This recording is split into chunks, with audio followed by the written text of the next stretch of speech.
The human body is amazingly complex. It's always adapting to our environment behind the scenes without us even knowing it. Whether it's our immune system adapting to infectious disease, or our skin tone changing based on the amount of sunlight that it's exposed to. In the same way, our muscles can adapt in the environment based on the type of training that they go through. So in this video, we're going to go through 5 different ways that you can adapt your muscles.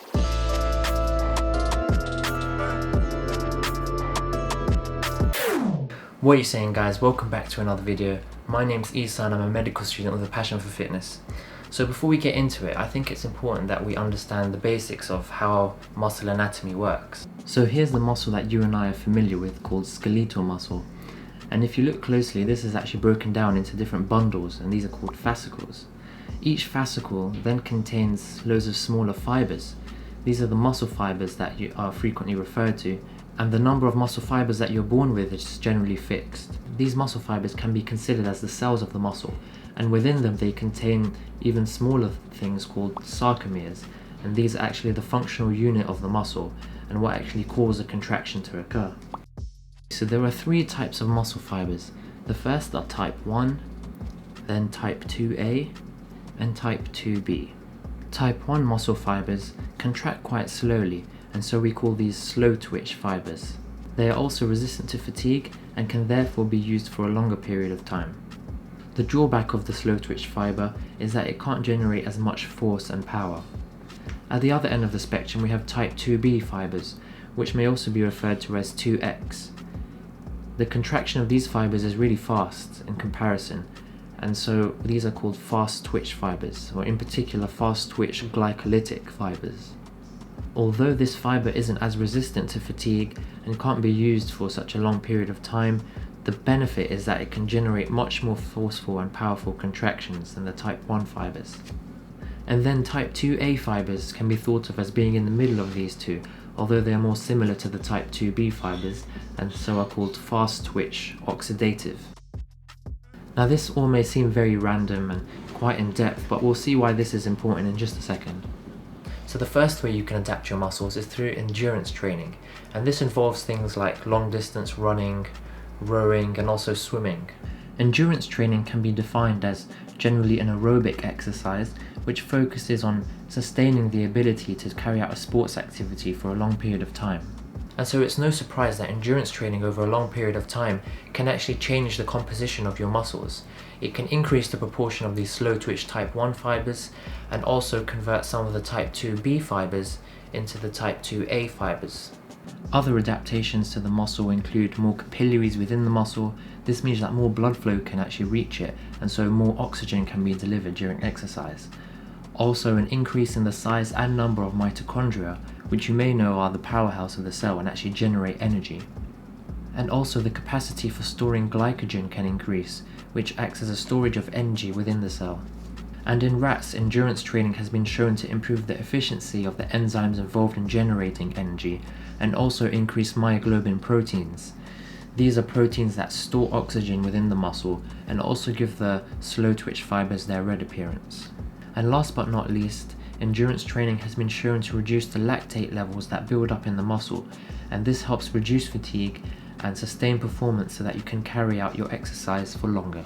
And so at number 2 we have resistance training. This involves what most of us are probably familiar with, the weights, barbells, dumbbells, kettlebells, and even resistance bands. And probably the most obvious adaptation is what we call muscle hypertrophy. This is when the existing muscle fibers actually increase in length and size. I mentioned briefly earlier that we are born with a set number of fibers, and so this is why the main mechanism of our muscles growing is actually the existing fibers to extend and not just increasing the number of fibers themselves. Having said that, there was actually a study that found that in the dominant arm people actually had more muscle fibers, and so this may be an interesting topic for discussion in the future. And the other adaptation, which is also quite obvious, is an increase in strength, lifting more weight on a bench press for example. And a fun fact for you, in the first 6 to 8 weeks of training, most of the strength can be attributed to the neural activation, so not the muscle hypertrophy itself or the muscle adaptation itself, but just the way the neurons and the nerves can activate the muscle by increased motor unit activation and increased firing frequency. In terms of muscle fibers, volume training, where you go for high reps, has been associated with a shift from type 2B to type 2A fibers, and this is what we should expect.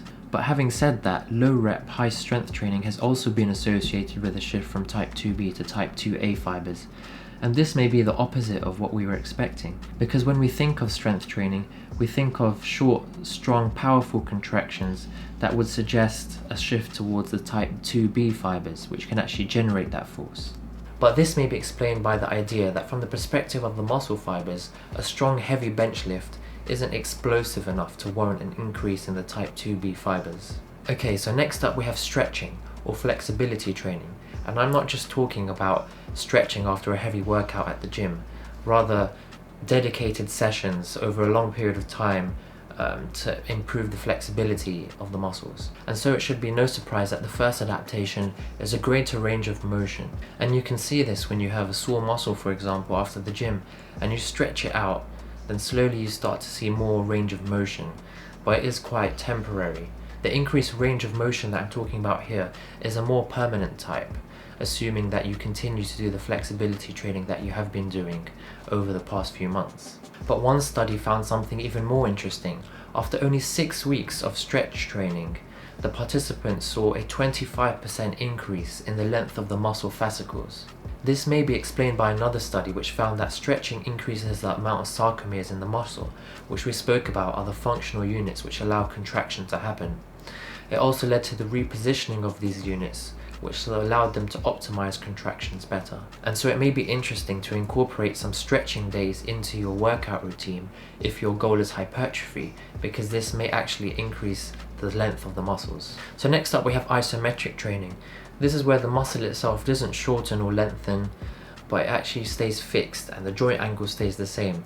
This can be things like holding a plank, or holding a squat position, or even more explosive things like trying to push an immovable object like the wall for say 10 seconds. So the main adaptation of this type of training is increased strength, but because the joint angle is fixed and the muscle stays in a fixed position, the strength is only limited to that angle. And so if you want to increase the strength in all planes of motion, you'd have to vary the angle that you're doing the contraction at. And just like earlier, there was a study that found that after 5 weeks of isometric training, the subject saw a 20% increase in strength, but that most of it was due to the neuron adaptations and the nerve firing, and not to the changes in the muscle itself. And this connection between nerves and muscles is what we call EMG activation, and was found to be improved at the angles where the muscle was in a longer position. Interestingly, isometric training at an angle where the muscle is in a lengthened position has been shown to increase hypertrophy by up to 20 times more than when the muscle is in a shortened position. And in terms of muscle fibers, isometric training has been shown to increase hypertrophy in type 1 and type 2A muscle fibers the most, which makes sense as we are holding a contract position for a period of time, and so the muscles have to work longer. And lastly, we have plyometric training. This is where you exert as much force as possible within a short period of time. So it involves things like box jumps, burpees, and even clapping push-ups. And as you can imagine, the main adaptation of plyometric training is the increased power and explosivity of the muscle. We can also see an increase in the EMG activation as we saw earlier. And in terms of muscle fibers, plyometric training is the only type of training that we've looked at so far that increases type 2B fibers the most. And this of course can be explained by the explosivity that the muscles need to generate the power. So guys, that concludes the 5 different ways that you can adapt your muscles. And remember that a lot of these methods overlap with one another, and so it's not hard cut, rather it's more of a spectrum, and you can mix and match different training styles to use to your advantage so that you can make a more unique profile of what your muscles anatomy and physiology actually looks like. The reason I made this video is because I used to be curious myself, in that I'd experienced that, for example, a workout would become easier for me over time, and I just wondered, like, on a biological cellular level, what was actually causing that to happen. So I thought I'd share that with you guys today, and I hope you've learned something or at least found it interesting. Do drop a comment below on what type of video you want to see next. To be honest, I think this video will be one of my more sciencey videos, so don't worry if you felt kind of overwhelmed. There will be more content to come. So guys, don't forget to like and subscribe, and having said that, work hard but work smart, and I'll see you in the next video.